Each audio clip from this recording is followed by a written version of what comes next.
കരിപ്പൂർ വിമാനത്താവളത്തോട് അധികൃതർ അവഗണന തുടരുകയാണെന്ന് ആരോപിച്ചായിരുന്നു പ്രതിഷേധം. റൺവേ നവീകരണം പൂർത്തിയായിട്ടും വലിയ വിമാനങ്ങൾക്ക് അനുമതി നൽകാത്തതും ഹജ്ജ് എംബാർക്കേഷൻ പോയിന്റായി കരിപ്പൂരിനെ ഉൾപ്പെടുത്താത്തതും അവഗണനയ്ക്ക് ഉദാഹരണമാണെന്ന് സംഗമത്തിൽ പങ്കെടുത്തവർ അഭിപ്രായപ്പെട്ടു.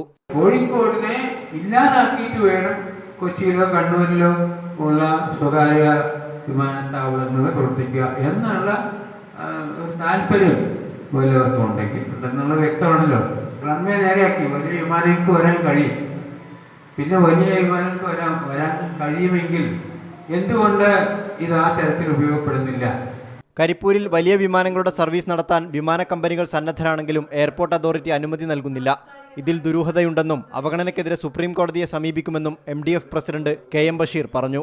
ഷെയ്ഖ് മുഹമ്മദ് കാരക്കുന്ന്, നവാസ് പൂനൂർ, N അലി അബ്ദുള്ള, റസാഖ് പാലേരി തുടങ്ങി വിവിധ സംഘടനകളുടെ പ്രതിനിധികളും സംഗമത്തിൽ പങ്കെടുത്തു. മീഡിയ 1 കോഴിക്കോട്.